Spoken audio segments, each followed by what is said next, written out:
साथियों, एससीटी एकेडमी पर आप सभी का स्वागत है। आज जो हम क्वेश्चन करेंगे वो करेंगे 30 दिसंबर 2021 के पेपर 1 का। 30 दिसंबर 2021 के पेपर 1 में हम करेंगे सीडीपी और मैथमेटिक्स, फिर बाद में वो सर जो है आपको ईवीएस हिंदी और संस्कृत का भी एक्सप्लेनेशन करवा देंगे। 1-2 दिन वक्त लगेगा वीडियो आने में ईवीएस हिंदी और संस्कृत का, तो थोड़ा सा धैर्य रखे अभ्यर्थी। ठीक है, अभ्यर्थियों में धैर्य रखने की कैपेसिटी होनी चाहिए, है ना। तो आज हम शुरू करेंगे 30 दिसंबर 2021 पेपर 1 के बारे में। तो सबसे पहले उन अभ्यर्थियों को मैं सूचित करना चाहता हूं कि जो अभ्यर्थी 30 दिसंबर 2021 के थे वो अभ्यर्थी सभी लाइव आ जाएं। ठीक है, सबको नोटिफिकेशन मिल गया होगा, सभी अभ्यर्थी लाइव आ जाए, फिर हम डिस्कशन शुरू करते हैं। और जो अभ्यर्थी अभी देख रहे हैं हमारा यह वीडियो, कृपया करके वह अभ्यर्थी इस लिंक को जगह जगह ग्रुप में शेयर कर दे, ताकि जो अभ्यर्थी 30 दिसंबर 2021 को परीक्षा दिए हैं वो सभी अभ्यर्थी यहां से क्वेश्चन का आंसर मिला सके। तो चलिए अब हम शुरू करते हैं 30 दिसंबर 2021 के पेपर फर्स्ट के क्वेश्चन को लेकर। तो हम आते हैं अपने पीडीएफ पर और शुरू करते हैं आज का क्वेश्चन नंबर 1। देखिए हम आ चुके हैं, टेस्ट डेट यहाँ लिखा हुआ है 30 दिसंबर 2021, 30/12/2021 को यह परीक्षा हुई थी। इसके बाद हम 31 का भी करेंगे, 1 का भी करेंगे, 3 का भी करेंगे। तो जो अभ्यर्थी 31 के हैं, 1 के हैं, 3 के हैं, वो कृपया इंतजार करें, आज रात तक वीडियो अपडेट कर दी जाएगी। थोड़ा सा धैर्य रखिए, थोड़ा सा धीरज रखिए, हम सीरियली चल रहे हैं, बारी बारी से आपकी भी नंबर आएगी, तो थोड़ा सा धैर्य रखिए। अभी हम 30/12/2021 का कर रहे हैं, तो सभी अभ्यर्थी जो भी 30 दिसंबर 2021 के हैं वो सभी अभ्यर्थी यहाँ जुड़ जाए और अपना आंसर मिलाना शुरू करें। साथ में आप बाद में हमें यह भी बताएंगे कि आपने सीडीपी में 30 में से कितना स्कोर किया और मैथ में आपने 30 में से कितना स्कोर किया, यह चीज आप कमेंट करके हमें बताएंगे। तो चलिए हम आज शुरू करते हैं क्वेश्चन नंबर 1। क्वेश्चन नंबर 1 कह रहा है कि जब हरजोत को एक प्रदत्त कार्य सितारा नहीं मिलता तो वह बहुत परेशान हो जाती है। अपने काम के संदर्भ में दी गई किसी भी आलोचनात्मक टिप्पणी के प्रति वह रक्षात्मक रुख अपनाती है। इस संबंध में निम्नलिखित में से कौन सा उपागम सबसे अधिक प्रभावकारी होगा।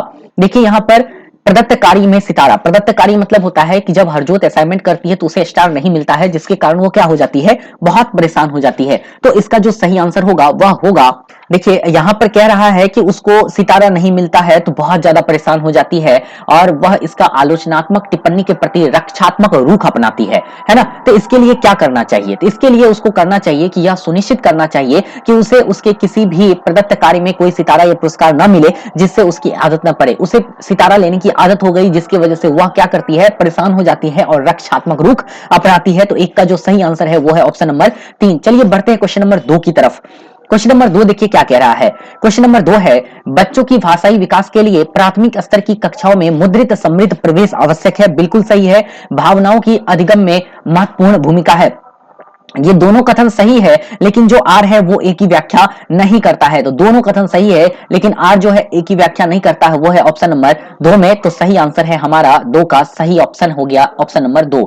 चलिए बढ़ते हैं क्वेश्चन नंबर 3 की तरफ। क्वेश्चन नंबर 3 देखिए क्या कह रहा है, एक अध्यापक को बहुत अधिक अपेक्षाएं किससे रखनी चाहिए, किससे रखनी चाहिए अध्यापक को, केवल प्रतिभाशाली, गलत है, जेंडर और वर्ग को ध्यान में न रखते हुए सभी विद्यार्थियों से, यही इसका सही आंसर है। यही जो है 3 का सही आंसर है। तो 3 का सही आंसर है ऑप्शन नंबर 2। बढ़ते हैं क्वेश्चन नंबर 4 की तरफ और देखते हैं क्वेश्चन नंबर 4।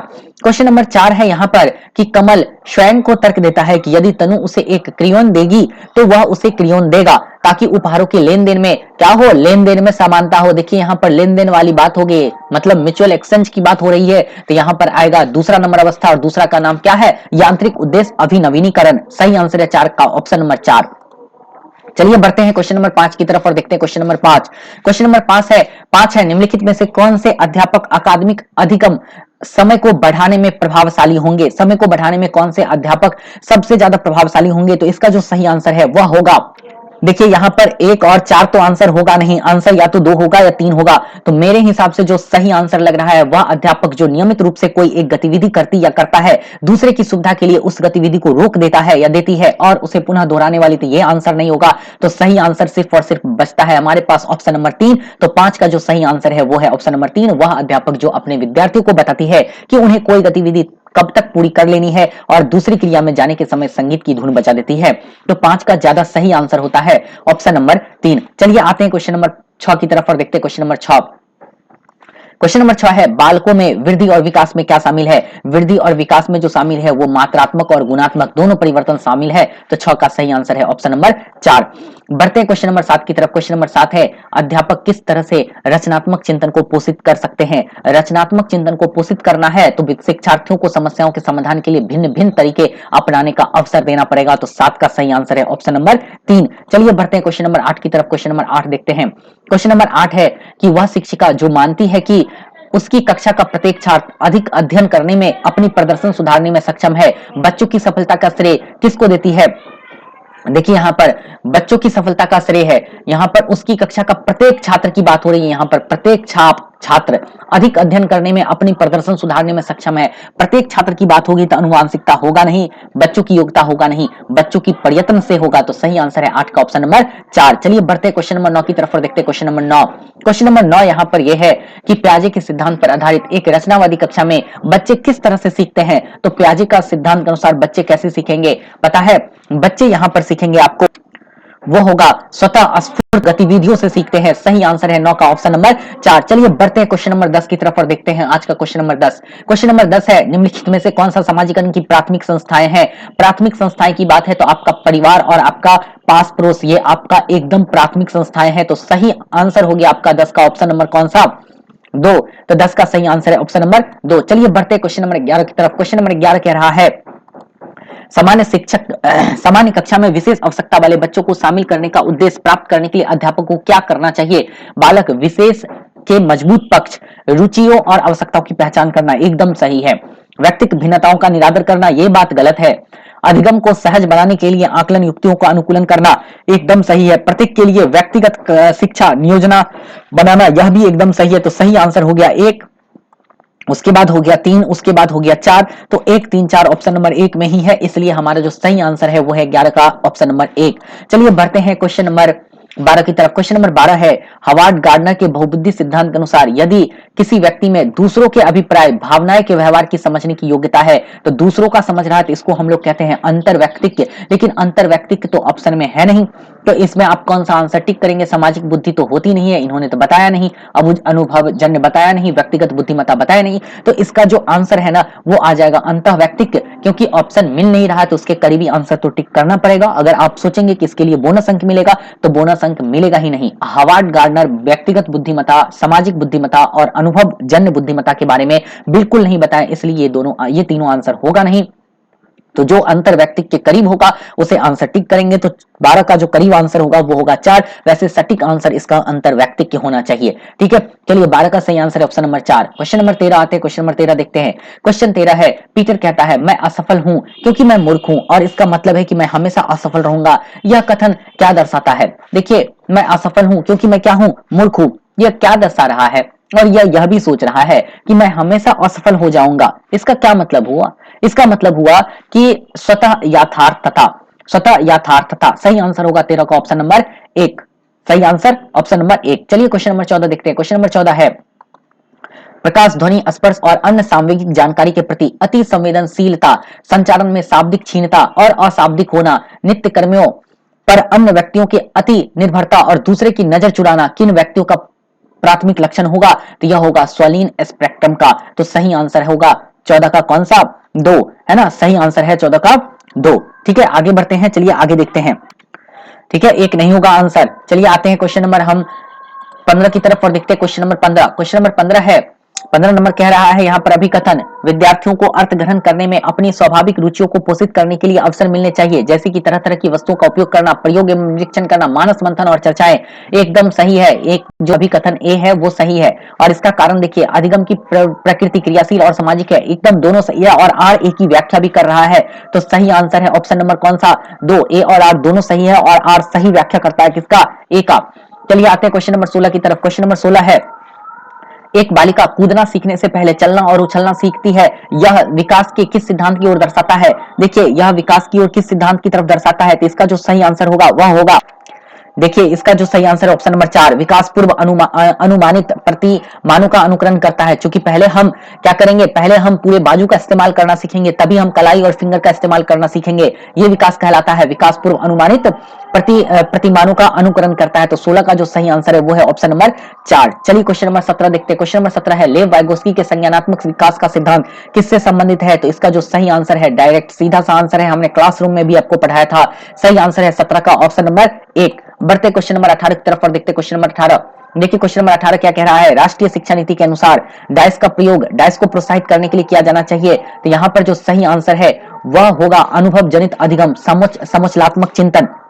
राष्ट्रीय शिक्षा नीति 2020 के अनुसार अनुभव जनित अधिगम का प्रयोग समालोचनात्मक चिंतन को प्रोत्साहित करने के लिए किया जाना चाहिए। तो सही आंसर हमारा हो गया 18 का ऑप्शन नंबर 1। चलिए बढ़ते हैं क्वेश्चन नंबर 19 की तरफ, देखते क्वेश्चन नंबर 19। क्वेश्चन नंबर 19 कह रहा है, निम्नलिखित में से कौन सी रणनीति कक्षा में सुविधा वंचित समूहों से आने वाले बच्चों को शामिल करने के लिए प्रभावशाली नहीं है। तो नहीं है होगा समूहबद्धता के आधार पर पृथक पृथक बैठने की व्यवस्था करना, यह एकदम नहीं होगा, इसलिए यह कथन गलत है। इसलिए हमारा जो सही आंसर हो गया वो हो गया ऑप्शन नंबर 4। चलिए बढ़ते हैं क्वेश्चन नंबर 20 की तरफ। क्वेश्चन नंबर 20 देखिए क्या कह रहा है। क्वेश्चन नंबर 20 कह रहा है, निम्नलिखित में से कौन सा कारक भौतिक एवं सामाजिक दुनिया की जटिल शक्तियों को संबोधित करता है जो किसी बालिका के अनुभवों को उनके विकास के दौरान प्रभावित करती है। तो सही आंसर होगा इसका कौन सा, प्रकृति होगा। मेरे अनुसार से प्रकृति तो नहीं होना चाहिए, होना चाहिए लालन और पालन। सही आंसर है बेटा इसका लालन और पालन, यानी आपका जो लालन पालन कहने का मतलब हुआ आपका वातावरण। देखिए यहाँ पर कौन सा कारक भौतिक एवं सामाजिक दुनिया की जटिल शक्तियों को संबोधित करती है जो किसी बालिका के अनुभवों को उनके विकास के दौरान प्रभावित करता है। तो इसका सही आंसर है लालन पालन। प्रकृति और अनुवांशिकता दोनों एक ही चीज है। सही आंसर हो गया ऑप्शन नंबर 1। चलिए बढ़ते हैं क्वेश्चन नंबर 21 की तरफ। 21 देखते हैं, किस दृष्टिकोण से अनुसार अधिगम एक सक्रिय और सामाजिक प्रक्रिया है। यह संरचनावादी दृष्टिकोण है, सॉरी संरचनावादी नहीं है बेटा, यह है आपका सामाजिक संरचनावादी। ठीक है, हमने सामाजिक संरचनावादी पर ध्यान नहीं दिया था, डायरेक्ट इसी को देखा था, इसलिए हमने 3 बताया। सही आंसर है 21 का ऑप्शन नंबर 1। चलिए बढ़ते हैं क्वेश्चन नंबर 22 की तरफ और देखते हैं क्वेश्चन नंबर 22। क्वेश्चन नंबर 22 है, निम्नलिखित में से कौन सा पोर्टफोलियो की विशेषता नहीं है। पोर्टफोलियो की विशेषता बोल रहा है नहीं है, तो इसमें देखते हैं कौन सा नहीं है। पहला तो होगा ही, दूसरा भी होगा, और तीसरा देखिए जरा, पोर्टफोलियो समय विशेष के दौरान दिए गए कार्यों को संरेखित करता है, यह भी होगा। तो सही आंसर है ये नहीं होगा, वह है पोर्टफोलियो के असंबंध परीक्षणों और क्यूज होते हैं और अधिगम के उत्पाद को सुनिश्चित करते हैं। तो सही आंसर है 22 का ऑप्शन नंबर 3। चलिए आते हैं क्वेश्चन नंबर 23 की तरफ और देखते हैं क्वेश्चन नंबर 23। क्वेश्चन नंबर 23 देखिए क्या है। क्वेश्चन नंबर 23 है आपका मिलान करने वाला, तो आप जरा मिलान कीजिएगा, थोड़ा सा हम ऊपर कर लेते ताकि हमें ऑप्शन भी सही तरीके से दिखे। 1 मिनट, हाँ चलिए ठीक है। अब देखते हैं यहाँ पर सही आंसर क्या होगा। सबसे पहले तो डिस्कैलकुलिया देख लीजिए, आपको पता है डिस्कैलकुलिया किसके साथ संबंध होगा। तो डिस्कैलकुलिया में बच्चे को होता क्या है पता है, डिस्कैलकुलिया में बच्चे को क्या होता है वो देखते हैं।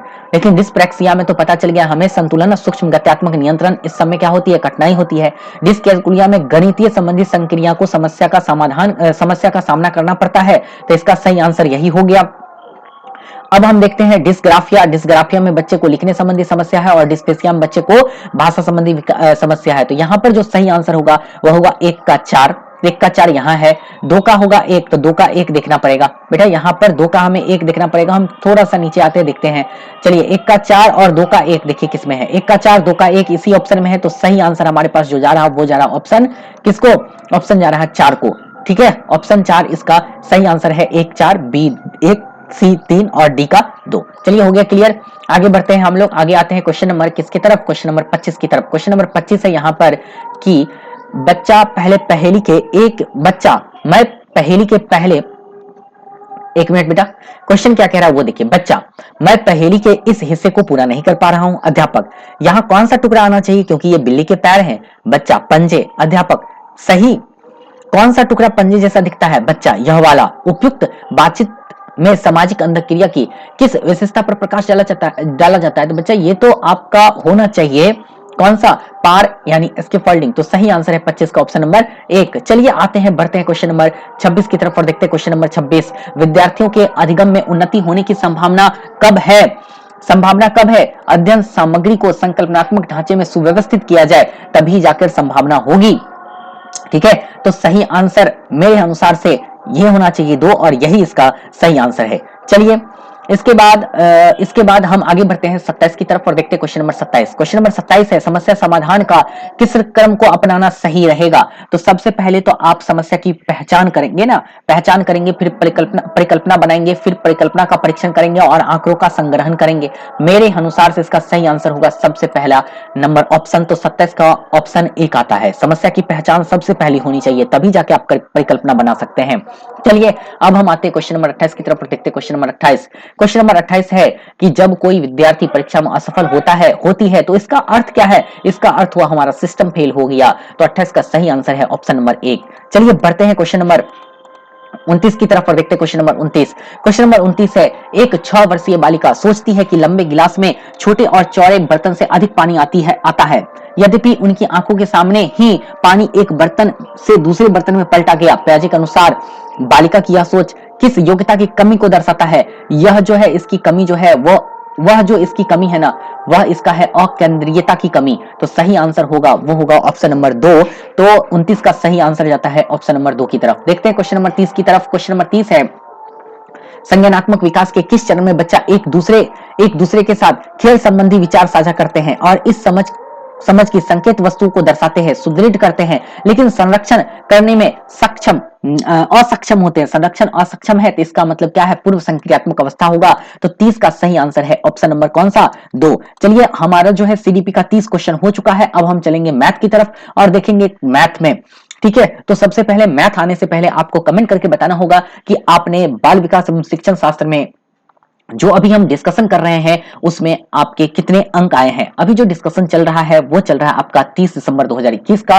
तो इसमें आप हमें बताएंगे कि आप सीडीपी में कितने अंक प्राप्त किए। 10 सेकंड का आपको समय मिलता है, उसके बाद हम बढ़ेंगे मैथमेटिक्स की तरफ, ठीक है। जल्दी से कमेंट करके आप लोग बताइए। चलिए बढ़ते हैं मैथमेटिक्स की तरफ और देखते हैं आज मैथ का पहला क्वेश्चन। आगे हम मैथमेटिक्स, यहाँ देखिए मैथ लिखा हुआ है ना सेक्शन। अब आगे मैथ पर और बढ़ते हैं मैथमेटिक्स की तरफ। अभी हो रहा है 30 दिसंबर का। 31, 1, 2 को तो रविवार था, उस दिन छुट्टी थी, और 3 तारीख वाला ये सब जो है आपको बाद में वीडियो अपलोड हो जाएगी। आज के डेट में वीडियो मिल जाएगी आपको रात तक, ठीक है। तो प्रतीक्षा करें, अपनी अपनी बारी का प्रतीक्षा करें। चैनल को सब्सक्राइब कर लीजिए ताकि जैसे ही वीडियो आपको आएगा यहाँ पर तो आपको नोटिफिकेशन मिल जाएगा, ठीक है। तो चलिए अब हम क्वेश्चन करते हैं मैथ में। क्वेश्चन नंबर मैथ यहाँ पर क्या है देखिए। मैथ में क्वेश्चन है कि सीजू की बस सुबह 6:40 AM बजे चलती है। उसके घर से बस स्टॉप तक पहुंचने में 10 मिनट का समय लगता है। घर से बस स्टॉप तक जाने में 10 मिनट। यात्रा करने के दिन से पहले दिन उसे 7 घंटे नींद चाहिए। उठने के बाद, देखिए यहां पर क्लियर है कि उठने के बाद उसे तैयार होने में आधा घंटा लगता है। यदि वह बस स्टॉप पर समय पर पहुंचना चाहता है तो उसे पिछले दिन कितने बजे सोने के लिए जाना चाहिए? देखिए यहां पर 6:40 बजे चलती है, सीजू की बस सुबह 6:40 में खुल जाती है। अब आप यहां पर देखिए एक चीज, 6:40 बजे इसकी बस जो है वो खुल जाती है। बस स्टॉप पर जाने में उसको कितना देर लगता है? 10 मिनट। तो इसका मतलब 10 मिनट और पहले चल जाइए तो कितना होगा? 6:30 बज गया। यात्रा करने के दिन से उसे यात्रा करने के दिन से पहले उसे 7 घंटे की नींद भी चाहिए। अब देखिए यहां पर 6:30 बज गया। 6:30 बजे से आप 7 घंटे पीछे जाएंगे तो 7 घंटे जैसे पीछे जाएंगे तो कितना घंटा होगा? 11:30 बज जाएगा, ठीक है। अब देखिए वहां पर 11:30, उसके बाद बोल रहा है कि उठने के बाद उसे तैयार होने में आधा घंटा और लगता है, तो आधा घंटा और पीछे चल जाइए तो 11 बज गया ना। तो चलिए 11 बज गया। तो अब देखिए बस स्टॉप सही समय पर पहुंचना चाहता है तो कितना बजे सोना है? उसको सोना पड़ेगा बेटा यहाँ पर कितना बजे? 11 बजे। अब देखिए अगर वो 11 बजे सोती है तो 11 बजे सोने के बाद 7 घंटे सोएगी। तो जैसे ही वो 7 घंटे सोएगी 11 बजे से, तो इसके पास जो टाइम हो जाएगा वो हो जाएगा सुबह का कितना? 6। सुबह का कितना बज गया? 6 बज गया। आधा घंटा उसको तैयार होने में लगेगा, कितना बज गया? 6:30। और 10 मिनट बस स्टॉप में जाने के लिए लगेगा, कितना हो गया? 6:40। जैसे ही बस स्टॉप पर पहुंचती है और उसका बस जो है चलना शुरू कर देती है और वो अपने बस में सही समय पर क्या हो जाएगी? बैठ जाएगी। सही आंसर आता है ऑप्शन नंबर 3। चलिए बढ़ते हैं क्वेश्चन नंबर 2 की तरफ। क्वेश्चन नंबर 2 है यहाँ पर कि स्थानीय मान की संकल्पना के शिक्षण के लिए अध्यापक कक्षा में भिन्न भिन्न प्रकार की सामग्री लाता है, जैसे गिनतारा, डिंस ब्लॉक, ₹1, ₹10, ₹100 के नकली नोट, मुद्रा। उपयुक्त स्थिति में अध्यापक डिंस सिद्धांत के कौन सी नियम का आश्रय ले रहा है? देखिए यहाँ पर जो सही आंसर है इसका वो होगा आपका रचनात्मक नियम। तो 2 का सही आंसर जाता है ऑप्शन 3 की तरफ। चलिए बढ़ते हैं क्वेश्चन नंबर किसके तरफ? 3 की तरफ और देखते हैं क्वेश्चन नंबर 3। क्वेश्चन नंबर 3 कह रहा है यहाँ पर यदि n एक प्राकृतिक संख्या है तो इनमें से सबसे छोटी संख्या कौन सी होगी? n अगर एक प्राकृतिक संख्या होगी तो n का सबसे छोटा मान कौन सा होगा? तो n एक प्राकृतिक संख्या है ना। तो देखिए n का जो छोटा मान होगा वो कौन सा होगा? क्या ये होगा? नहीं होगा। दशमलव है तो ये तो प्राकृत संख्या होगी नहीं, ये भी दशमलव है तो ये भी प्राकृत संख्या तो होगा नहीं, ये भी दशमलव है तो ये भी प्राकृत संख्या नहीं होगा, क्योंकि जैसे ही n में प्राकृत संख्या रखेंगे ना, एक एक एक, ठीक है, और यहां पर भी हम रखेंगे एक, है n एक, यहां पर लिखा हुआ क्लियर कि n एक प्राकृत संख्या है, तो इनमें से सबसे छोटी संख्या कौन सी होगी? तो n अगर प्राकृत संख्या तो यहां पर हम एक का मान रखेंगे तो ये क्या होगा? 1.2। यहां पर एक का मान रखेंगे तो क्या होगा? थोड़ा सा बड़ा होगा। यहां पर अगर एक का मान रखेंगे और गुना करेंगे तो कितना होगा? 0.4। और यहां पर एक का मान रखेंगे और 2 से भाग देंगे तो क्या होगा? और कम होगा। नहीं होगा कम, बिल्कुल कम होगा। लेकिन फिर भी हमें और भी नंबर के लिए ये ट्रू होना चाहिए, तो और भी नंबर के लिए जब ये ट्रू होगा तो इसका जो सही आंसर जाएगा वो जाएगा बेटा ऑप्शन नंबर 3 की तरफ, क्योंकि यहां पर दशमलव है और दशमलव में सबसे छोटी संख्या है, तो जैसे ही हम दशमलव सबसे छोटी संख्या से मल्टीप्लाई करेंगे किसी भी नेचुरल नंबर का, तो वह हमेशा छोटा ही रहेगा, इसलिए सही आंसर जाता है ऑप्शन नंबर 3 की तरफ। चलिए आगे की तरफ बढ़ते हैं और हम आगे की क्वेश्चन को भी देखते हैं। क्वेश्चन नंबर 4 देखते हैं। क्वेश्चन नंबर 4 है यहाँ पर 17 विद्यार्थी की एक पंक्ति में जब राकेश को 3/4 बाईं और स्थानांतरित कर दिया जाता है। देखिए यहाँ पर क्या है, 17 विद्यार्थियों की एक पंक्ति में जब राकेश, लिख लेते हैं, यहाँ पर राकेश है, ये राकेश का स्थान है, यहाँ पर हमने बना दिया। 3 स्थान बाईं ओर स्थानांतरित करना है, 1 स्थान, 2 स्थान, 3 स्थान। अब राकेश यहाँ पर आता है, अभी यहाँ पर था, अब यहाँ पर आया, तो उसका स्थान बाईं ओर से 7वां हो जाता है। इधर से कौन सा स्थान हो गया? 7वां स्थान हो गया। इसका मतलब यहाँ तक 6 बच्चे हैं और ये खुद 7 बच्चा हो गया, ये 8, ये 9 और ये 10 बच्चा, और बाकी इधर और भी बच्चे होंगे। पंक्ति के दाईं ओर से उसकी पहले की स्थिति क्या थी? पहले की स्थिति बताना है, तो यहां पर ये कौन सा हो गया? 7वां, 8वां, 9वां और 10वां। ये स्थान इसका कौन सा होगा? 10वां स्थान होगा। और पहले की स्थिति बताना है, किधर से बताना है? तो हमको बताना है किधर से, वो बताना दाएं ओर से। तो देखिए यहाँ पर 1 2 3 4 5 6 7, 7 ही बच्चे होंगे ना, चूंकि 10वां स्थान है और 17 हो गया, तो कितना स्थान हो गया? 8वां स्थान ना, 7 तो ये बच्चे हैं और 8वां ये स्वयं है, तो सही आंसर कौन सा हो गया बेटा? इसका सही आंसर हो गया ऑप्शन नंबर 2, 8वां। तो 4 का सही आंसर है ऑप्शन नंबर 2। चलिए बढ़ते हैं क्वेश्चन नंबर 5 की तरफ और देखते हैं क्वेश्चन नंबर 5। क्वेश्चन नंबर 5 है, एक कागज पर कुछ लाल और काले बिंदु बनाए गए हैं, लाल बिंदु काले बिंदु से बड़े हैं। देखिए यहाँ पर कुछ लाल है और कुछ काला बिंदु है, और यहाँ पर क्लियर लिखा हुआ है कि लाल बिंदु काले बिंदु से बड़े हैं। देखिए लाल बिंदु है और एक हम बना लेते हैं बड़ा सा, चलिए बड़ा सा भी बना लिए, ठीक है।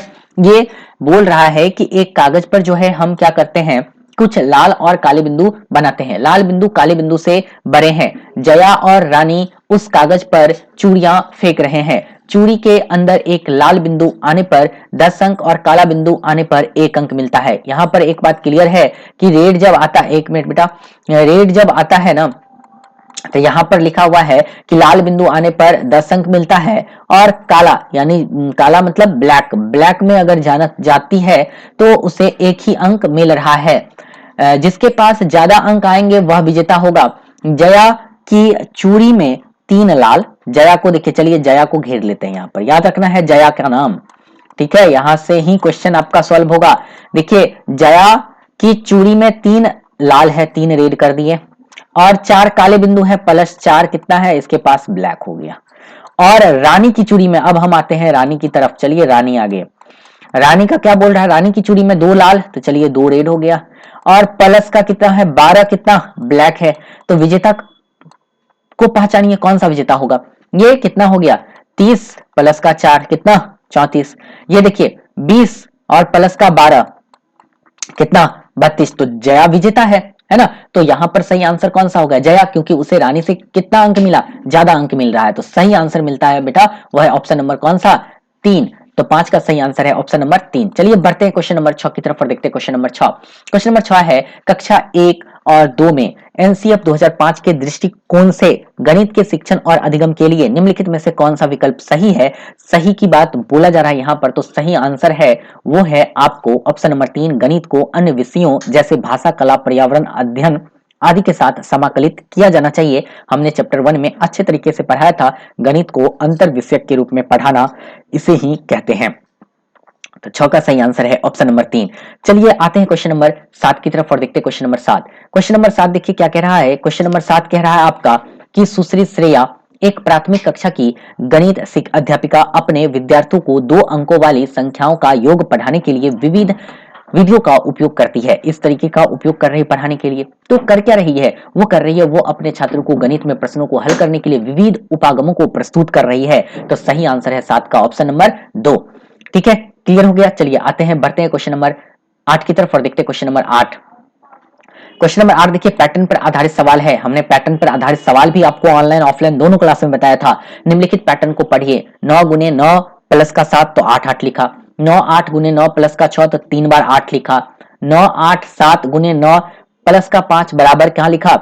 यहाँ 8 लिखा। जब लिखाएगा 9 8 7 6 5 गुने 9 प्लस का 3 तो का मान क्या होगा? चलिए यहां पर ध्यान से पहले तो आपको अवलोकन करना पड़ेगा चीजों को। अवलोकन करके ही चीज आप समझ पाएंगे कि यहां पर अवलोकन करने के बाद ही आपको क्लियर होगा कि आंसर होना क्या चाहिए, है ना। तो आप अवलोकन कीजिएगा तो आपको पता चलेगा पैटर्न में क्या किया है, वो समझिए। पैटर्न में क्या, देखिए 9 और 9 को गुना करके 7 जोड़ दिया, 98 और 9 को गुना करके 6 जोड़ दिया तो इतना हुआ। 9 8 7 को 9 से गुना करके 5 जोड़ दिया तो इतना हुआ। तो उसी तरह हम यहां भी करेंगे। 9 8 7 6 5 को 9 से गुना करके 3 जोड़ देंगे। जैसे ही 3 जोड़ेंगे तो हमारे पास जो उत्तर निकल के आएगा वो आएगा 6 टाइम 8। तो 6 टाइम 8 जो है इसी में है 1 2 3 4 5 6। तो सही आंसर है 8 का ऑप्शन नंबर कौन सा? ऑप्शन नंबर 3 इसका सही आंसर है। चलिए क्वेश्चन नंबर 9 की तरफ बढ़ते हैं। क्वेश्चन नंबर 9 देखिए, 36 54 और 60 के लघुत्तम समापवर्तक और उच्चतम उभयनिष्ठ गुणनखंड के बीच में अंतर बोल रहा है। सबसे पहले तो आप इसका एलसीएम निकालेंगे। ठीक है, तो जब आप इसका एलसीएम निकालेंगे तो देखिए एलसीएम कितना आता है। तो जब आप एलसीएम निकालेंगे ना, आप कॉपी पर कर लेंगे, आपको वैसे भी हम ये सब चीज तो बताए हुए हैं, शॉर्टकट बताए हुए हैं ना एलसीएम निकालने के लिए। शॉर्टकट में क्या बताए हुए, जो सबसे बड़ी संख्या उससे भाग दे दीजिए। भाग दे दिए, यहाँ पर कितना हो गया? 1 हो गया। यहाँ पर हम अंश को लिखेंगे तो अंश कितना होगा? यहाँ पर यहाँ हो जाएगा 9 और यहाँ हो जाएगा हमारा 6। अब किससे भाग दे देंगे? चूंकि 9 एक और है तो 9 से भाग दे देंगे तो यहाँ होगा 1, यहाँ होगा 1 और यहाँ होगा 2। ठीक है, तो सही क्या होगा? सही होगा इसका जो हमारे पास निकल कर आएगा इसका एलसीएम, वो आएगा 1080। ठीक है, ये आएगा हमारे पास एलसीएम। देखिए यहाँ पर हमारे पास 3 होना चाहिए था, 9 से लगाएंगे तो यहाँ 1 होगा। 9 छह के 54, जो एलसीएम आएगा वो हमने गलत लिख दिया था। एलसीएम अब हमारे पास आ गया कितना? 540। और जीसीएफ निकालना है, मतलब आपको एचसीएफ भी निकालना है। एचसीएफ निकालेंगे जब इस सब का, तो इस दो छोटी संख्या का अंतर ही एचसीएफ होता है। मतलब मे बी एचसीएफ होता है। तो दोनों का अंतर करेंगे तो हमारे पास कितना आएगा? 6। और दोनों को फिर से हम घटाएंगे तो हमारे पास कितना आ जाएगा? हमारे पास जो आएगा 5 3 और 4। तो सही आंसर जो हमारे पास निकल के आ रहा है वो निकल के आ रहा है ऑप्शन नंबर 3। तो सही आंसर जो है वो है आपका क्वेश्चन नंबर 9 का, वो है ऑप्शन नंबर कौन सा? 3। चलिए बढ़ते हैं क्वेश्चन नंबर 10 की तरफ और देखते हैं क्वेश्चन नंबर 10। देखिए क्वेश्चन नंबर 10 क्या है? क्वेश्चन नंबर 10 है, यहाँ पर नीचे दी गई एक स्कूल में विद्यार्थी द्वारा प्रयोग में किए जाने वाले वाहन दिए गए हैं। ठीक है, देखिए यहाँ पर साइकिल विद्यार्थियों का 1/5 भाग। ठीक है, निजी वाहन विद्यार्थियों का 1/4 भाग, स्कूल बस विद्यार्थियों का 1/3 भाग, पैदल विद्यार्थियों का 1/5 भाग। क्वेश्चन में है यहाँ ये बात क्लियर किया हुआ है। क्या क्लियर किया है वो देखिए, यदि बचे हुए 13 विद्यार्थी किसी अन्य वाहन का प्रयोग करते हैं तो कितने बच्चे स्कूल में आने के लिए स्कूल बस का प्रयोग करते हैं। अब स्कूल बस का प्रयोग कितने बच्चे करते हैं ये बात आपको बताना है। तो कैसे बताएंगे वो देखिए, साइकिल 1/5 तो x/5 किससे? साइकिल से। निजी वाहन से कितना? x/4। ठीक है, क्लियर। स्कूल बस से कितना? x/3। क्लियर है। और देखिए पैदल कितना? x/5, ये भी क्लियर है। और यदि बचे हुए 13 और बच्चा है जो अन्य वाहन का उपयोग कर रहा है, किसी अन्य वाहन का, तो कितने बच्चे स्कूल आने के लिए स्कूल बस का उपयोग करते हैं? टोटल बच्चे को हमने मान लिया x। अब इसको हम सॉल्व करेंगे। क्या करेंगे? इसको सॉल्व करेंगे। तो देखिए कैसे सॉल्व होता है। जब इसको सॉल्व करेंगे तो इस सब का जो एलसीएम होगा ना वो निकल के आएगा हमारे पास। हम इस सब का एलसीएम लेते हैं, यहां से लेकर यहां तक का। वो 13 को अभी रहने देते हैं, x को इधर ले आते हैं तो यहाँ पर x कर देते हैं माइनस, ये ज्यादा अच्छा रहेगा। इसको जो है हम काट दे रहे हैं। ठीक है, इसको जो है हम हटा दे रहे हैं, यहाँ पर इसको नहीं लेना है फिलहाल, इसको हम हटाते हैं और 13 को हम ले आते हैं इधर। ठीक है, चलिए ये ज्यादा अच्छा है। तो x में से हम इस सबको पहले घटाएंगे, तो x कर लेते हैं यहाँ। अब हम निकालेंगे इस सब का एलसीएम। एलसीएम हमारे पास कितना आया, 60। 60 आया तो यहाँ पर कितना, 12x। यहाँ पर कितना, यहाँ पर होगा 15x। उसके बाद यहाँ पर कितना, यहाँ पर आपका होगा 20x। फिर यहाँ पर कितना, और यहाँ पर आपका होगा 12x। अब ये सब x वाले को एक जगह जोड़ेंगे। जोड़िए, यहाँ पर 12 दूना 24। 24 में अगर हम 20 जोड़ेंगे तो 44। 44 में अगर हम 10 जोड़े तो 54। 54 में 5 जोड़े और हमारे पास कितना, 59x। और बट्टे का कितना होगा, 60 होगा। और यहाँ से x से इसको घटाना है, तो घटाएंगे तो हमारे पास आएगा x और बट्टा का 60, और गुना करेंगे कितना से, 13 से। 13 से गुना करेंगे तो हमारे पास जो निकल के आएगा वह आएगा, हमारे पास आएगा 780। 780 तो टोटल अभ्यर्थी की संख्या हो गई। x का मान आपका निकल के आ गया 780। इसमें से बोला जा रहा है कि बस से जाने वाले जो बच्चे हैं वो कितने होंगे, तो इसका 1/3 है। जैसे ही हम 1/3 यहाँ से करेंगे तो हमारे पास जो निकल के आएगा 3 दूना 6, 3 छक्का 18, 0। तो सही आंसर जो निकल के आया वो निकल के आया ऑप्शन नंबर 1, 260। तो 10 का सही आंसर है ऑप्शन नंबर 1। चलिए बढ़ते हैं क्वेश्चन नंबर हम 11 की तरफ और देखते हैं क्वेश्चन नंबर 11। क्वेश्चन नंबर 11 है कि खेल दिवस के मौके पर नींबू पानी बनाया गया और उसे 15 लीटर बाल्टी में भरकर रखा गया। ठीक है, खिलाड़ियों को नींबू पानी बांटने के लिए 2 तरह के गिलास का प्रयोग किया गया। एक गिलास की क्षमता 100 ml है और दूसरे गिलास की क्षमता 150 ml है। देखिए यहाँ पर ये बात क्लियर है कि जो पहला गिलास है उसकी क्षमता है 100 ml। ठीक है, ये क्लियर है। और दूसरा जो गिलास है उसकी क्षमता कितना है, 150 ml है। आगे लिखा हुआ है, यदि नींबू पानी को पूरा बांट दिया जाता है तो निम्नलिखित में से कौन से गिलासों की संख्या का जोड़ा आने की संभावना नहीं है, बोल रहा है। यहाँ देखिए नहीं है, तो यहाँ पर अब आपको चेक करना है। यहाँ पर आपको चेक करना है कि किसकी संभावना नहीं बनेगी। चलिए देखते हैं यहाँ पर किसकी संभावना नहीं बनेगी। देखिए इसको हिट एंड ट्रायल मेथड से आपको बनाना पड़ेगा। यहाँ पर 60, यहाँ पर आपका कितना ml हो गया, अगर ml में कन्वर्ट करें तो आपके पास यहाँ पर 15,000 ml क्या हो गया, आपके पास नींबू पानी हो गया। तो यहाँ पर 60 गिलास आप जब 100 ml वाला देते हैं तो 6000 तो ये ml हो गया, और जब 60 गिलास आप 150 ml वाला देते हैं तो 9000 ये ml हो गया। तो यहाँ पर तो आ रहा था पहला सही है। यहाँ पर भी फिर उसी तरह करेंगे, 90 जब दे रहे हैं 100 ml वाला तो 9000 यहाँ से आ गया, और 6 फिर यहाँ पर से भी आपका आ जाएगा कितना, 40 वाला जो है 150 ml है तो 6000 यहाँ से आ गया, तो ये भी सही है। 15 देखेंगे तो यहाँ से आपके पास आ जाएगा 1500 ml, और यहाँ से करेंगे तो यहाँ से आपके पास आएगा 135 इतना ml। आप जरा खुद करके देखिए, खुद सोच के देखिए। यहाँ पर जब आप 1500 ml और यहाँ 90 गिलास है 150 ml वाला, 90 गिलास है 150 ml वाला, तो कितना होगा,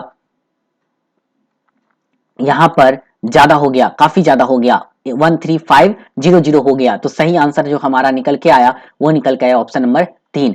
4 भी नहीं होगा, क्योंकि 4 को भी अगर आप करेंगे तो देखिए यहाँ पर निकल के आएगा 5000, और यहाँ पर निकल के आएगा कितना, यहाँ पर आपके पास निकल के आएगा 105 0 और 0। अब अगर आप सबको जोड़ेंगे तो आपके पास निकल कर आ जाएगा कितना, 15,000 ml।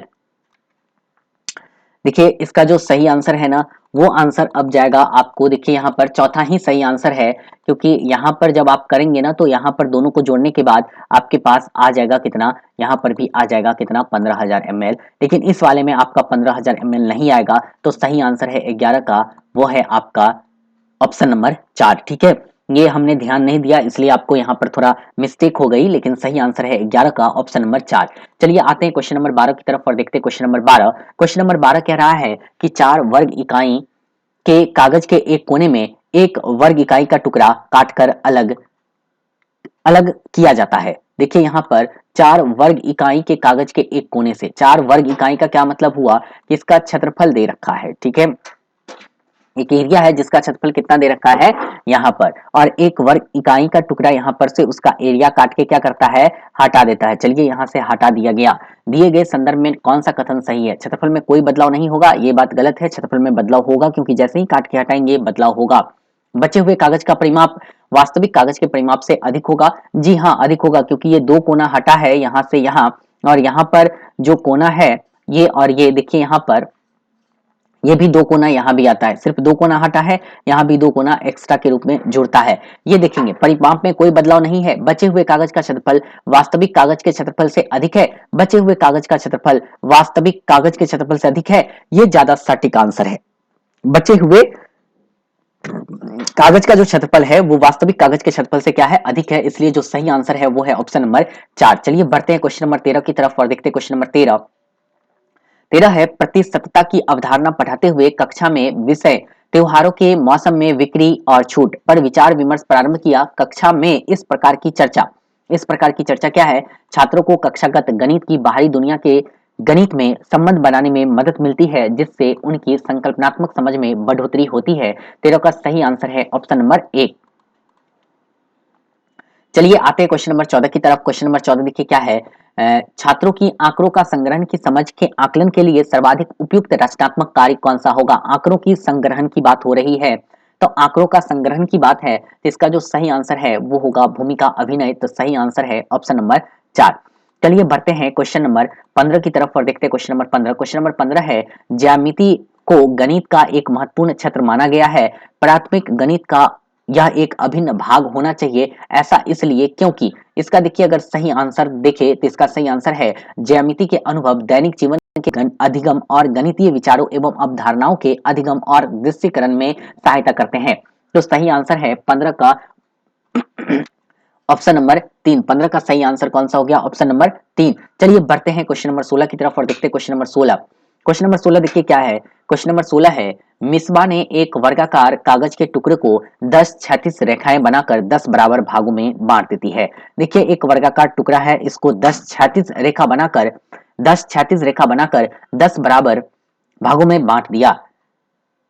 इसमें से उसने 6 आयताकार पट्टियों को लाल रंग से भर दिया। उसके बाद कागज को खड़ी रेखाएं बनाकर 10 बराबर भागों में बांटा गया। इनमें से कौन सी भिन्न रंगे हुए भाग को नहीं दर्शाती है। देखिए यहाँ पर जो क्वेश्चन लिखा है ना, एक वर्गाकार टुकड़े को 10 क्षैतिज रेखाएं, अब आप खुद देखिए, समझदार है, 10 बनाएंगे ना, यहाँ पर आप देखिए, यहाँ पर क्षैतिज बना रहे हैं, चलिए 1 2, तो ये 10 नहीं बटेगा, ये 11 बट जाएगा। तो क्वेश्चन में जो है ना ये कहीं ना कहीं मिसप्रिंट है, क्वेश्चन मेरे अनुसार से अधूरा है। अगर इंग्लिश वर्जन रहता तो वहां भी हम एक बार देख लेते, तो इस क्वेश्चन को हम नहीं कर पाएंगे क्योंकि क्वेश्चन अधूरा सा लग रहा है। क्वेश्चन में क्लियर है, मिसबा ने एक वर्गाकार टुकड़े के 10 क्षैतिज रेखाएं, आप देखिए 10 करके वो ऑटोमेटिक 11 में बढ़ जाएगा। यहाँ देखिए मैंने 2 लिखा, 2 खींचा ना, चलिए 3 भी हो गया, 3 भी खींच दिया, 4 भी खींच दिया, 5 भी हो गया, 6 हो गया, चलिए 7 हो गया, 1 मिनट बेटा,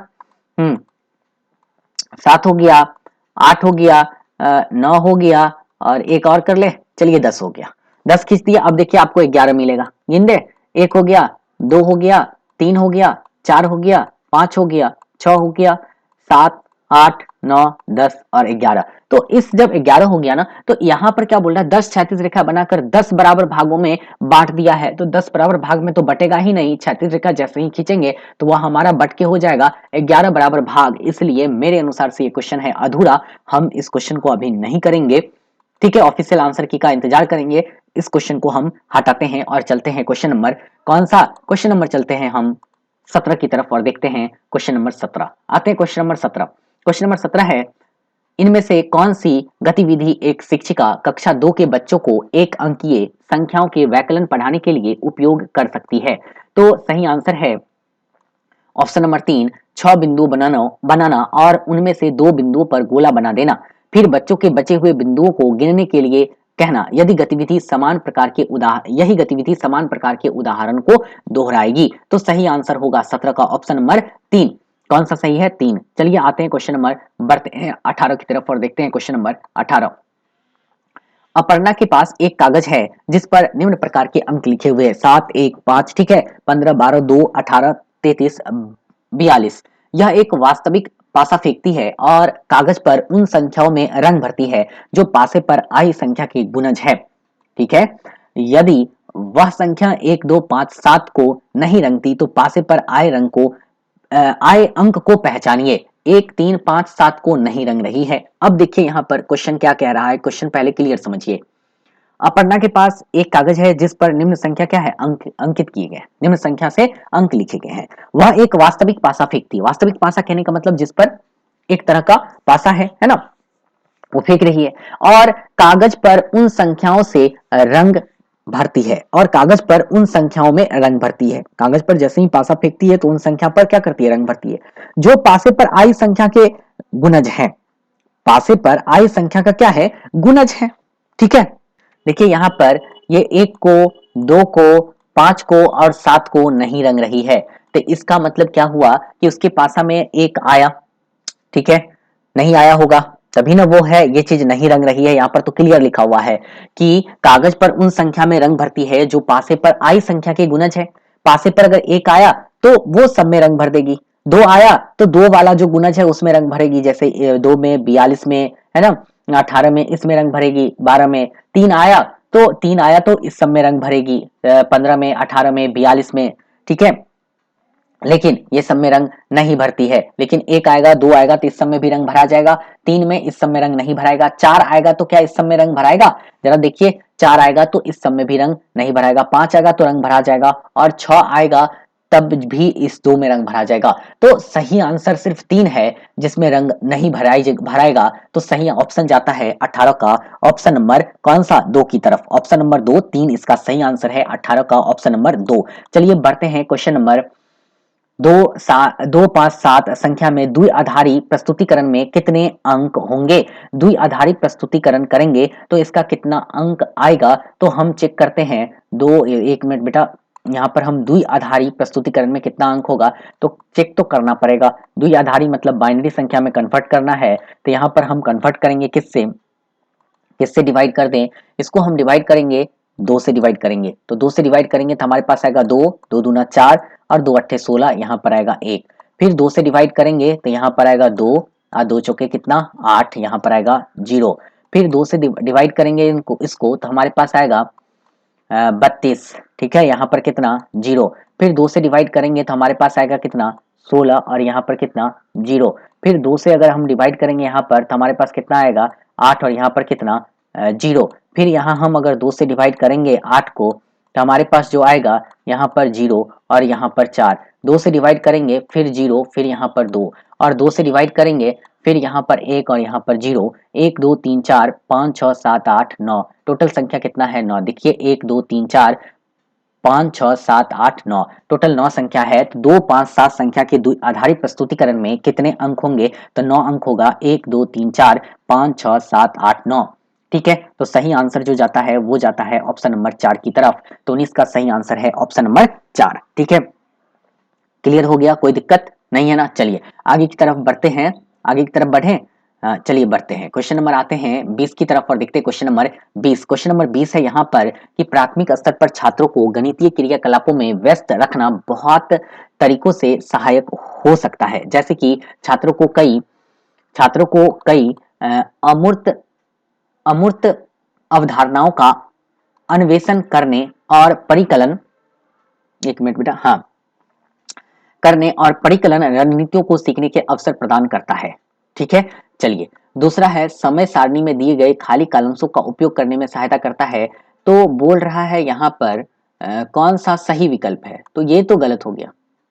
छात्रों को उनकी गणितीय समझ और विवेचन को गहन करने में सहायता, ये सही है, ए और सी सही है। और डी देख ले, संकलित आकलन के उपकरण का कार्य करता है। प्राथमिक स्तर पर छात्रों को गणितीय क्रियाकलापों में व्यस्त रखना बहुल तरीकों में सहायक हो सकता है, जैसे कि ए और इसका सी सही आंसर है। तो ए और सी है ऑप्शन नंबर 1 में, तो सही आंसर है 20 का ऑप्शन नंबर 1। चलिए बढ़ते हैं क्वेश्चन नंबर 21 की तरफ और देखते हैं क्वेश्चन नंबर 21। क्वेश्चन नंबर 21 कह रहा है रचनावादी कक्षा में दशमलवों के गुणन का परिचय देने के लिए निम्न में से अत्यधिक उपयुक्त कौन सा होगा।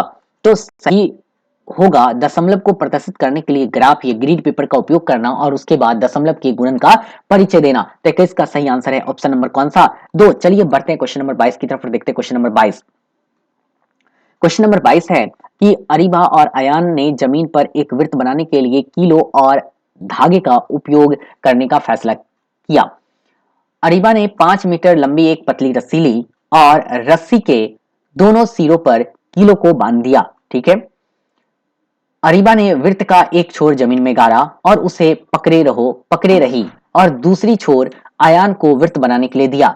अयान ने भी 3 मीटर लंबी एक पतली रस्सी ली और अरीबा की तरह एक वृत्त बनाया, इन दोनों वृत्तों का क्षेत्रफल का अनुपात क्या होगा।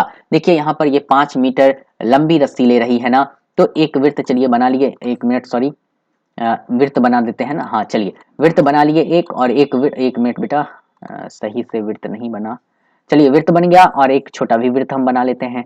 चलिए 2 वृत्त बन गया, इसका त्रिज्या भी क्लियर यहाँ पर लिख दिया कितना है 5 है, इसका त्रिज्या भी क्लियर लिख दिया कितना 3 है, और दोनों वृत्त के क्षेत्रफल का अनुपात पूछ रहा है, तो यहाँ पर अनुपात निकालेंगे तो होगा पाई, और इसका आर हो गया कितना 5 गुने 5, ठीक है, और नीचे हो गया पाई, और उसका त्रिज्या कितना हो गया 3, और गुने का 3, तो मेरे पास जो अनुपात निकल के आएगा वो आएगा 25 अनुपात कितना बेटा 9। तो सही आंसर कौन सा हो गया, सही आंसर हो गया ऑप्शन नंबर 3। तो 22 का सही आंसर है ऑप्शन नंबर 3। चलिए बढ़ते हैं क्वेश्चन नंबर 23 की तरफ और देखते हैं क्वेश्चन नंबर 23। कंचों के खेल में रेनू 4 कंचे हार जाती है, उसके पास 7 कंचे बचे हैं, उसने कितने कंचे के साथ खेल शुरू किया था। उपरोक्त प्रश्न उदाहरण है, किसका उदाहरण है, योग पर संदर्भात्मक प्रश्न का। जी हाँ बिल्कुल सही आंसर है, सही आंसर होगा कौन सा 3 नंबर, खुले सिरे वाला प्रश्न तो है नहीं, है ना, तो योग पर संदर्भात्मक प्रश्न का है, तो सही आंसर है ऑप्शन नंबर 3। चलिए क्वेश्चन नंबर 24 देखते हैं। क्वेश्चन नंबर 24 है, यदि आलू टमाटर और प्याज का मूल्य यहाँ पर दे रखा है, क्या क्या दे रखा है, मूल्य है आपका 20 प्रति किलोग्राम, 20 प्रति किलो, 20 प्रति 500 ग्राम, यहाँ 20 प्रति किलो है, 20 प्रति 500 ग्राम, और 12.25 प्रति 250 ग्राम, 2 किलो आलू, ठीक है, 500 ग्राम टमाटर, देखिए 2 किलो आलू है, 500 ग्राम टमाटर है, और लगभग 750 ग्राम प्याज खरीदने के लिए आवश्यक राशि में 25 पैसे के कितने सिक्के होंगे। आप 25 पैसे के सिक्के निकालना है, पहले तो आपको अमाउंट निकालना पड़ेगा। अमाउंट निकालिए, कैसे निकालेंगे, तो यहाँ पर देखिए आलू 20 रुपए किलो है, तो ये जो आलू 2 किलो लेगी तो कितना रुपया का आलू ले ली, 1 मिनट बेटा छोटा छोटा लिख रहे हैं, 40 रुपया का क्या ले ली, आलू ले ली। 500 ग्राम टमाटर लिया, और यहाँ पर 20 रुपए में 500 ग्राम है, तो 20 रुपए का क्या ले लिया, इन्होंने टमाटर ले लिया। और यहाँ पर देखिए 750 ग्राम प्याज खरीद रही है, जबकि प्याज का जो दाम यहाँ पर लिखा है ना, वो लिखा है 12 रुपये 25 पैसे प्याज का दाम है, और 750 ग्राम ले रही है, तो इसका मतलब कितना, इसको देना पड़ेगा 36 रुपया 75 पैसा प्याज का दाम। अगर हम सबको जोड़ेंगे तो हमारे पास जो निकल के आएगा वो 96 रुपया 75 पैसा निकल कर आएगा। और 75 पैसा में तो आपको पता है कितना 25 पैसा होगा, 3 25 पैसा होगा, और 96 में हम भाग देकर निकाल लेंगे 4 से कितना 25 पैसा होगा। तो यहाँ पर देखिए, यहाँ पर निकालेंगे 4 से, तो 4 2 से लगाएंगे तो 4 दूना कितना 8, और 4 चौका कितना 16, तो देखिए कितना आएगा हमारे पास, टोटल कितने आ गया, सॉरी 1 मिनट, 96 है ना, तो 96 को 4 से गुना करेंगे ना, भाग थोड़े देंगे, गुना करना पड़ेगा, यहाँ पर ये नहीं होगा, गुना करेंगे तो यहाँ पर 6 चौक कितना 24, फिर 9 चौक 36, और 2 कितना 38, ये हो गया, प्लस 3 और सिक्का है, तो टोटल कितना हो गया 87। तो सही आंसर कौन सा हो गया, सही आंसर हो गया 387, ऑप्शन नंबर 4 हो गया क्लियर। देखिए यहाँ पर आलू का भाव क्लियर लिखा हुआ है, यहाँ पर आलू कैसे, 1 मिनट बेटा गड़बड़ हो गया, हाँ आलू है आपका 20 रुपए, टमाटर है आपका 20 रुपए में आधा किलो, और प्याज है आपका 12 रुपया 25 पैसा में 250 ग्राम। 2 किलो आलू लिया, अब खुद देखिए ना, तो 20 दूना 40 नहीं होगा, 500 ग्राम टमाटर लिया तो 20 रुपया टमाटर का नहीं होगा, 750 ग्राम आप प्याज ले रहे हैं और 250 ग्राम दे रहा है इतना में, तो भारतीय 36 और 75, 36 रुपया 75 पैसा नहीं होगा, 40 20 60, और 60 30 90, और 96 रुपया 75 पैसा होगा। इसमें जो 25 पैसे का सिक्का होगा 384 होगा, 6 चौक 24, और 9 चौक 36, और 2 38 हो गया, प्लस 3, तो 87, यही आंसर सही है। तो 24 का जो सही आंसर है वो हो गया, होगा ऑप्शन नंबर 4। चलिए बढ़ते हैं क्वेश्चन नंबर 25 की तरफ और देखते हैं क्वेश्चन नंबर 25।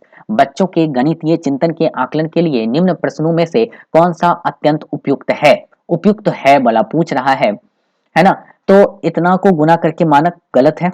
उसके बाद आगे दे रखा है, यदि एक फल की कीमत इतना प्रति किलोग्राम है तो आप 0.5 केजी के लिए कितना खर्च करेंगे, ये ज्यादा सही लग रहा है, नहीं है, सही आंसर ऑप्शन 2 ही करेंगे, ये गलत है, और ये भी क्या है, गलत है। 25 का सही आंसर है ऑप्शन नंबर 2। और अब हम बढ़ते हैं क्वेश्चन नंबर 26 की तरफ और देखते हैं क्वेश्चन नंबर 26। 26 है, रेहाना गणित की एक अच्छी अध्यापिका बनना चाहती है, गणित की अच्छी अध्यापिका बनने के लिए उसे डाइस होना चाहिए, तो उसे क्या होना चाहिए, तो उसे होना चाहिए संकल्पनात्मकता, समझ और गणितीय ज्ञान को वास्तविक जीवन से संबंधित करने की क्षमता होनी चाहिए। तो सही आंसर कौन सा हो गया 26 का, ऑप्शन नंबर 4। चलिए बढ़ते हैं क्वेश्चन नंबर 27 की तरफ और देखते हैं क्वेश्चन नंबर 27। क्वेश्चन नंबर 27 है, छात्रों को जब दो भिन्नों का योग करने के लिए कहा जाता है तब बहुधा इस साधारण त्रुटि का सामना होता है। वे अंश को अंश में जोड़ देते हैं और हर को हर में। देखिए अंश को अंश में जोड़ देता है, हर को हर में। इसका क्या मतलब हुआ, 2/5 दे रहे हैं बच्चे को जोड़ने के लिए और 3/2 दे रहे हैं बच्चे को जोड़ने के लिए, तो ऊपर को ऊपर जोड़ के लिख देता है, नीचे को नीचे जोड़कर लिख देता है। ऊपर में 5, नीचे में 7। ठीक है, इस भ्रांति के संभावित कारण क्या हो सकता है, तो योग में सीखे गए तत्वों को सामान्यीकरण भिन्नों पर लागू करना, अध्यापक की संकल्पना समझ में कमी, शिक्षण अधिगम सामग्री का सुलभता से प्राप्त होना, कक्षा में छात्रों की ध्यान की कमी। सही आंसर जाएगा ऑप्शन नंबर 1 की तरफ। योग में सीखे हुए तत्वों का सामान्यीकरण भिन्नों पर लागू करना, योग में जैसा वो सीखा है उसी तरह से ये भिन्न में लागू कर देता है, इसलिए यह बच्चा ऐसी गलती करता है। चलिए क्वेश्चन नंबर 28 की तरफ आते हैं, देखते हैं क्वेश्चन नंबर 28। क्वेश्चन नंबर 28 है, यदि n एक प्राकृत संख्या है तो इनमें से सबसे अधिक मान किसका होगा। प्राकृत संख्या है तो देखिए यहाँ पर सबसे अधिक मान की बातें हो रही है, तो 5 में n है बराबर 1 जैसा क्वेश्चन पूछ दिया है। यहाँ पर देखिए यहाँ पर 5, यहाँ पर ले लेते हैं 1, ये हो गया 5। ठीक है, यहाँ पर हो गया 5/5, दूसरा ऑप्शन का वैल्यू हो गया कितना 6/5। ठीक है, ये भी कुछ कम ही हो जाएगा, चलिए कम होगा। यहाँ पर 5n प्लस का n है, 5n माइनस का n है, तो 5n माइनस का n का मतलब क्या हुआ, 5 अगर 1 लेंगे n का मान तो यहाँ पर कितना होगा 4, और 5 प्लस का तो 5 यहाँ पर 1 लेंगे तो कितना होगा 6। लेकिन किसका मान सबसे अधिक होगा, ये तो एक संख्या के लिए हुआ ना। अगर हम यहाँ पर 2 रख दिए, किसी भी संख्या को अगर हम यहाँ पर 2 रख के बनाएंगे तो कितना होगा, 5 दूना 10, 3 रखेंगे 5 या 15, क्या इतना किसी में आएगा, हमें नहीं लग रहा आएगा। तो गुना करने पर किसी भी प्राकृत संख्या में अगर किसी संख्या से गुना करते हैं तो वो सबसे अधिक बार आता है, क्योंकि यहाँ पर जोड़ के हम भाग दे रहे थे, ये तो कम हो जाएगा। और पूछ रहा अधिक बार किसका आएगा, तो अधिक बार जो आएगा वो आएगा 5n का। सही आंसर होगा 28 का ऑप्शन नंबर 1। चलिए बढ़ते हैं क्वेश्चन नंबर 29 की तरफ और देखते हैं क्वेश्चन नंबर 29 है, त्रुटियां गणित की एक महत्वपूर्ण भूमिका निभाती है। यह वाक्य तो एकदम सही है, तो सही है ऑप्शन इसमें भी है और इसमें भी है। इसमें बुद्धि लब्धि वाले में दे रखा है तो ये तो गलत हो जाएगा। सही आंसर बच गया ऑप्शन नंबर 1 सही है, क्योंकि शिक्षक को यह समझने में मदद मिलती है कि बच्चे ने गणितीय अवधारणाओं का निर्माण कैसे किया है। तो सही आंसर है 29 का ऑप्शन नंबर 1। चलिए 30 नंबर आते हैं, हम साष्टिक पद्धति का उपयोग कहां पर करते हैं। साष्टिक पद्धति है, साष्टिक पद्धति की बात हो रही है यहाँ पर,